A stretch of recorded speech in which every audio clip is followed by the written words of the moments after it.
我哋有幸為你播出其中一場精闢嘅開示，主題為師徒之間節目《楞嚴經》4決定清淨明悔的結論和結界建立道場8集之錄，以英文講於2018年12月24日。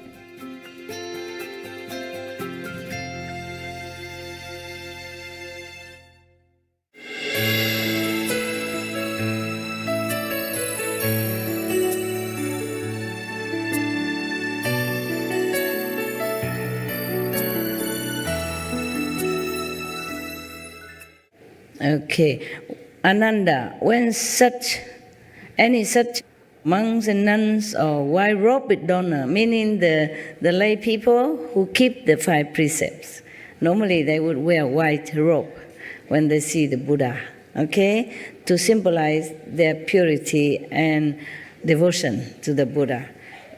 They are almost like nuns, it's just a lesser degree. They uphold some precepts, like the 8 precepts, 10 precepts, the 8 vegan way, or the 5 precepts. They call them white robe lay people. At the Dhamma ending age, who can rid their minds of greed and lust, hold the Buddha's pure precepts, and in the Bodhimanda make the vows of the Bodhisattva, etc., etc. I already read that. So Ananda asked how people will be able to stabilize themselves in Bodhimanda, meaning meditation on the enlightened way.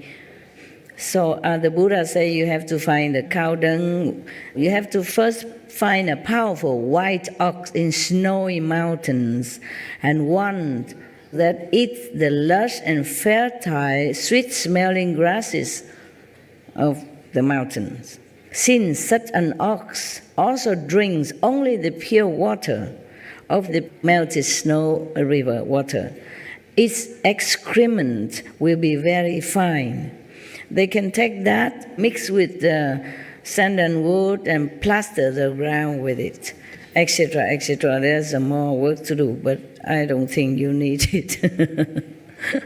I am thinking whether or not I read all this to you. Because you have to find also incense, and you have to, because the Buddha said, if it's not in the snowy mountains, then the ox excrement will stink and cannot be used to smear on the ground. In that case, select a level place, dig down 5 feet or so, and use that yellow earth. Also good.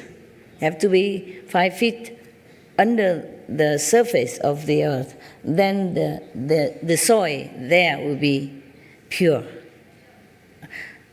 I don't think I can recommend all this to you because you only want to rely on master power to go to the 5th level.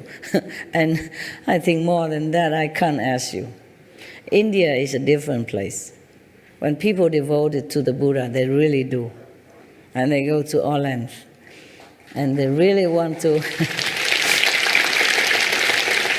and they want to become a Buddha and all that.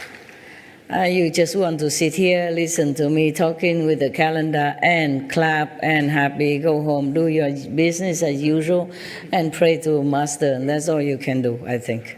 And eat vegan, of course. But the rest, I don't think. Yeah.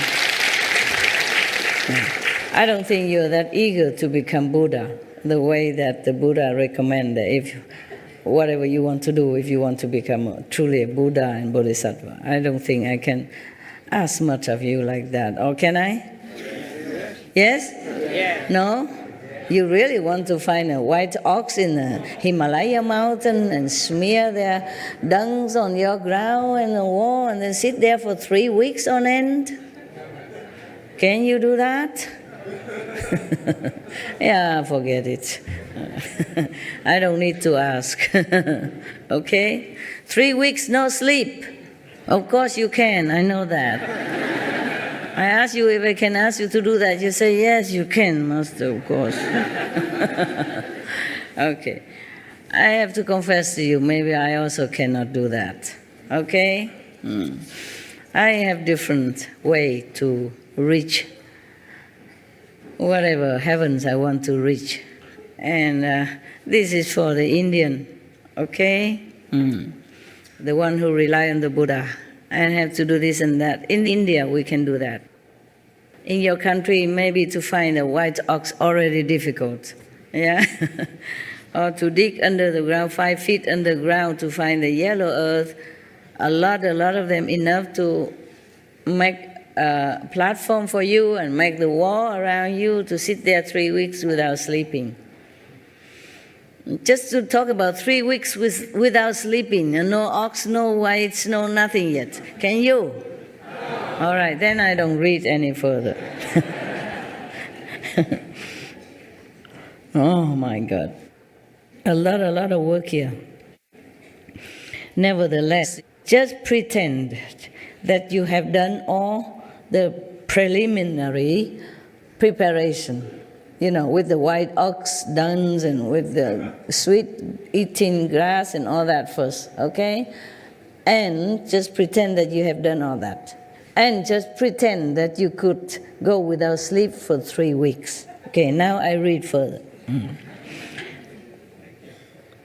And have you burned a lot of incense, etc., etc.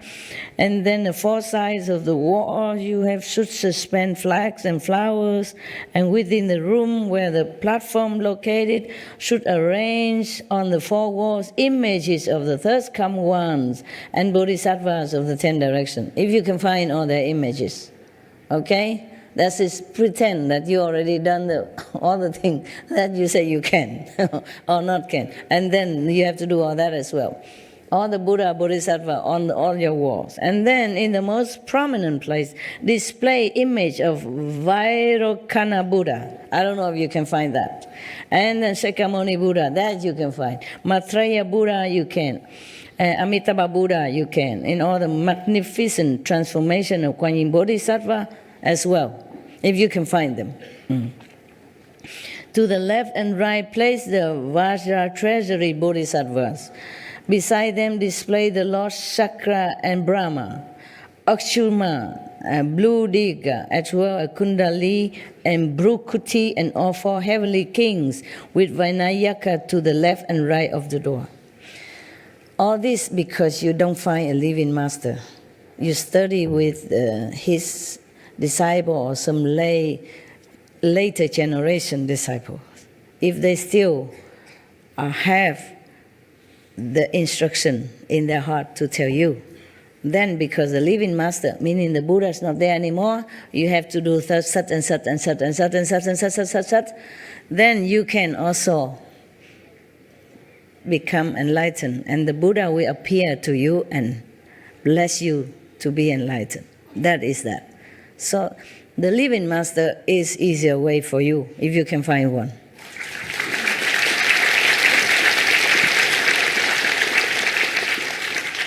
There's some more. So many Buddha image and Bodhisattva and heavenly being already. Some more coming, in case you want to try. Yeah. Then suspend 8 mirrors in the space around the platform, so that they are exactly opposite the mirrors on the platform. Can you remember all that? No. This will allow the reflections in them to interpenetrate ad infinitum. And during the first 7 days, bow sincerely to the third come ones of the 10 directions. Every day, bow, non-stop.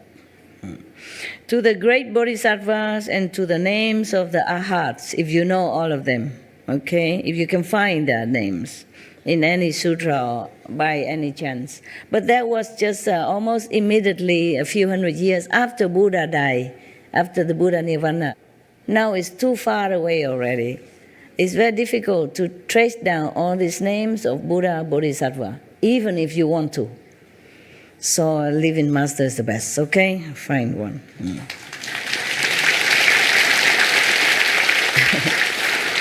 It's just because the living master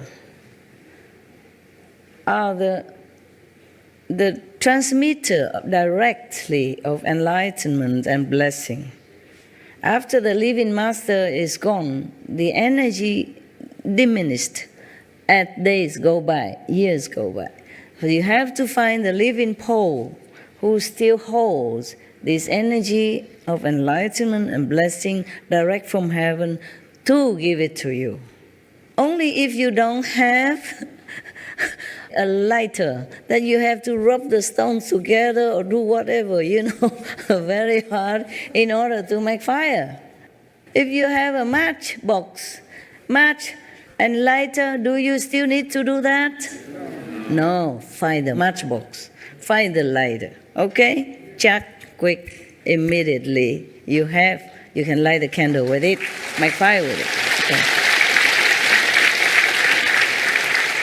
But nevertheless, I read it all to you. I cut some already. It's very cumbersome and a lot of work to do. I just read some parts so that you know already that it's almost impossible.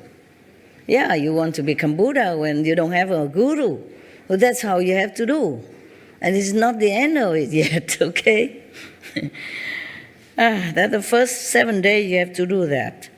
Now you don't know the name of all the arhats, the name of all his disciples who has become arhat. You don't know them anymore, okay? You don't know the name of Vairocana Buddha, for example. You don't even know where to find his image. At that time when the Buddha almost just leave for nirvana, they still have all this with his disciples or descendants of disciples. So, throughout the 6 periods of the day and night, continually recite the mantra as you circle, ambulate the platform. Practice the way, this method, with a sincere mind, reciting the mantra 108 times as the stretch. Not just the first day, will continue.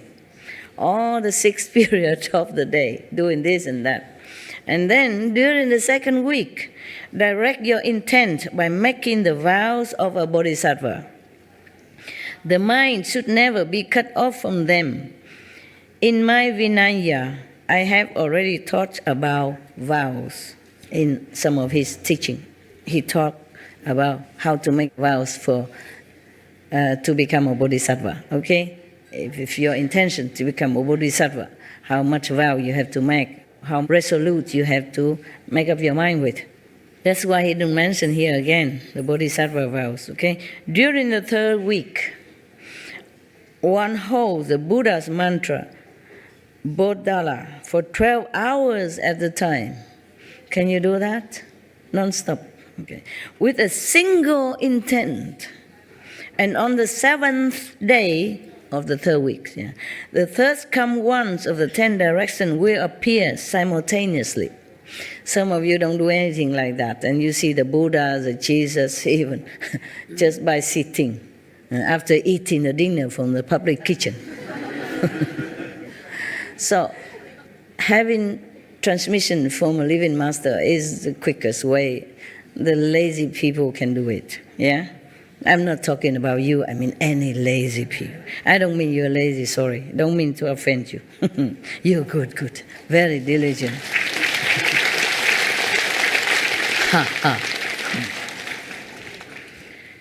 So they will appear to you if you do all that for 3 weeks long, non-stop, single-mindedly, bowing, reciting, meditating, praying, and incense, and etc., and all these formula at one time. If you can even afford to do that in our busy lifestyle nowadays. So the Buddhas will come, and their light will be mutually reflected in the mirrors and will illumine the entire place. And they will rub one on the crowns of one's head. Some of you never know anything like this, don't even heard about it, and still have a lot of Buddha's lights you see in everywhere. Yeah? Some of you. So, all right, then you know it. If one cultivates this samadhi in the Bodhimanda, then even in the Dharma ending age, one can study and practice until one's body and mind are as pure and clear as Vaidurya. I guess something very pure. What is that in Sanskrit? Vaidurya, you know? Any Indian people? As pure as Vaidurya. Vaidurya is a stone, Master. A stone? Yeah, it's a stone, but stone. What kind Indian but stone. Oh, is it clear and transparent? It's Yes. like crystal, something like Yes, that? yes. Okay, got that. Thank you. Thank you. Mature state of a diamond. Ah, okay. After the Vaidurya, it becomes a diamond. Oh, yeah. All right. That's cool. You want to ask something so urgently? When I was listening to you at first talk about the different Buddhas and the way to become a Buddha and to go through all of these different rituals, and I was going to say that what you've said, a living master, having you as a master, we can bypass all of these rituals because we can't get to those points anyway. You can't find all of this. It's No, not you don't running have time. for loose ends. But we have you as a living master, and everybody needs a living master to achieve what we're trying to do. Yeah. And so that was the point. But then you started touching on these things and cleared that up. All right. Thank you for your opinion. A valuable advice. Thank you. Yeah, that's what it is. Yes. The Indian people, they know this inside out. Every sutra, every book of Vedas emphasize always living master, living master, living master. In those days, the gurus are very few. You can count on fingers. That is why all these procedures are available. Right now, we have the Himalayas is right here. Except no snow. All right, love. All right, love. I was wondering why you Indian come all the way to Taiwan to find your guru. That's the quality matter, Master, not quantity. We have it in India, yes. Okay. We don't want to say any comparison, okay? This might be offending. All the gurus should be respected. It depends on your level, you know. If you are not ready to a higher dimension or teaching, then you cannot just blame any master. Master, I was told by the holy man that I met, he told me that in his own life, he was fortunate enough to meet 5 enlightened masters. And then when I just spontaneously said, can I meet 5 too? And he closed his eyes and he said, now they're gone, there's only one. He told me very clearly, there's only one. Oh. One, meaning there's only one enlightened, fully enlightened master in the world. Where is that? I guess you. Oh, wow. Wow. Whoever told you that, I want to ask him where. Well, thanks to your master, huh? He is a good one. All right. If you believe that, it's good for you. If you have proof for that, good for you. If you don't have proof for that, don't blame me, huh?